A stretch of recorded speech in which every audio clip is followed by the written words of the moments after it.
25 de septiembre.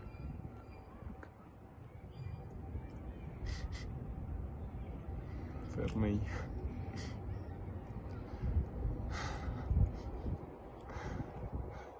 Como estaba sentado en ese árbol mirándome con su sonrisa.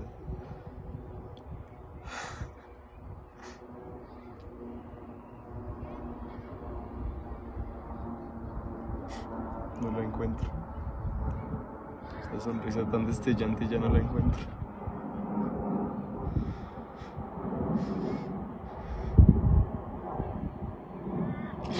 Y ahora solamente tengo un llavero.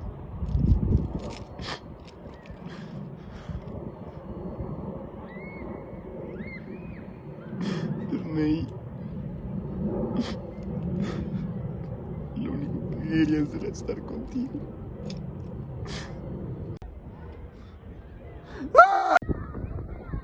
Ya cayó ese huevón. Ahora falta que nos den el billete. Imagen del país es lo único que buscamos, ¿no? Que nos vean bien afuera. Pero esta es la realidad. Madres murieron sin saber si sus hijos estaban vivos aún, si estaban desaparecidos, secuestrados. Todo por dinero, corrupción.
En Colombia, las cifras de falsos positivos son alarmantes y han sido objeto de controversia y preocupación en la sociedad colombiana y a nivel internacional. Según cifras oficiales, entre 2002 y 2008 se han registrado 3.000 casos o más de falsos positivos en Colombia. Sin embargo, los expertos y muchas organizaciones de derechos humanos piensan que este número puede superar las 10.000 cifras. Organizaciones tales como lo son Human Rights Watch, la CIDH, la ONT, la IFRI, por ejemplo. Además, los falsos positivos no solo tienen un impacto negativo en las víctimas y sus familias, sino que también socavan la confianza de la población en las fuerzas de seguridad y en el sistema de justicia. Ahora, ¿qué ha hecho el gobierno para controlar esto de alguna manera? El gobierno colombiano ha tomado medidas para abordar este problema, incluyendo la creación de una unidad especializada para investigar los casos de falsos positivos y la implementación de políticas para mejorar la transparencia y la rendición de cuentas en el uso de la fuerza por parte de las fuerzas de seguridad. Sin embargo, muchos expertos argumentan que estas medidas no son suficientes y que es necesario hacer más para garantizar que los responsables sean llevados ante la justicia y para prevenir futuros casos de falsos positivos. Un soldado de la Brigada 14 de Puerto de Río entró en contacto con las Naciones Unidas cuando su misma unidad asesinó a su padre y lo presentó como un falso positivo. En ese momento se encontraba de licencia y cuando regresó se enteró de lo ocurrido y tomó la decisión de dejar el ejército y contar al mundo lo que estaba sucediendo. Por lo que un funcionario de las Naciones Unidas le pidió una reunión al entonces ministro de Defensa Juan Manuel Santos y el comandante de las Fuerzas Armadas Freddy Paella, para transmitirles una información delicada. Es por esto que el gobierno se entera hasta ese momento, específicamente en 2007, sobre los falsos positivos.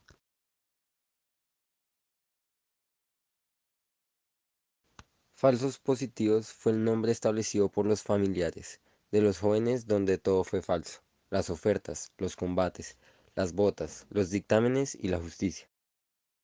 Las ejecuciones fueron en 31 de los 32 departamentos de Colombia.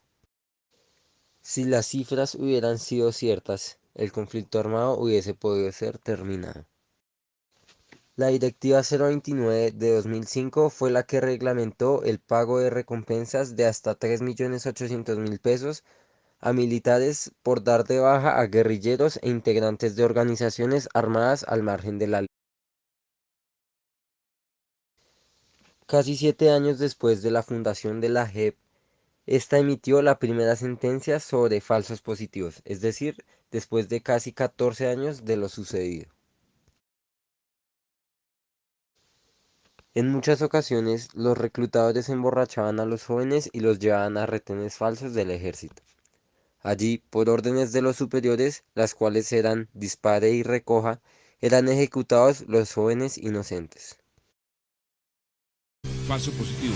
Las falsas acusaciones son por centenares, cuando en realidad apenas se le ha dado soporte jurídico a 22 casos de falsos positivos. Algunos dicen, bueno, pero es que la política de recompensas forza falsos positivos. Esa relación no se puede establecer. Mario Montoya es el mentiroso más grande que puede existir.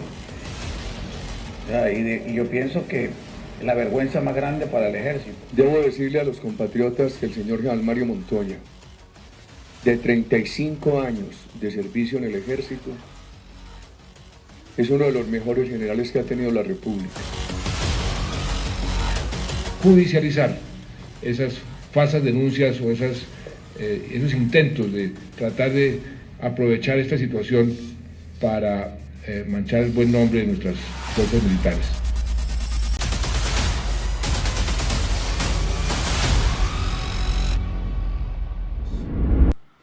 El escándalo de los falsos positivos estalló el 28 de septiembre de 2008, cuando 11 madres de jóvenes desaparecidos en enero de ese año en Soacha, Cundinamarca, denunciaron que sus hijos, inicialmente reportados como bajas en combates pertenecientes a grupos guerrilleros, como Raro, fueron asesinados por miembros de las fuerzas militares en zona rural de Ocaña Norte de Santander, a 635 kilómetros de sus hogares, y allí llegando a la Fiscalía de Ocaña.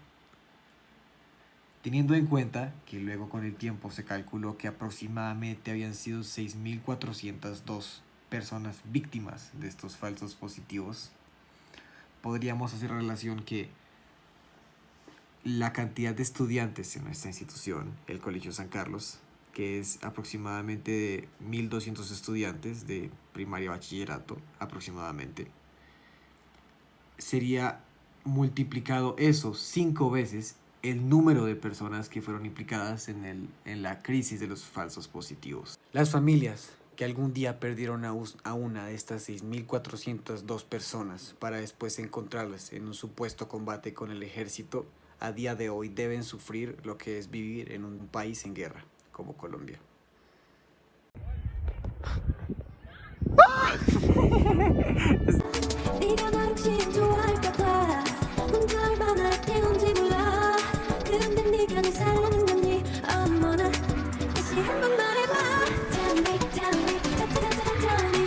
Gracias, Charly, por los trabajos tan majestuosos que nos dejas.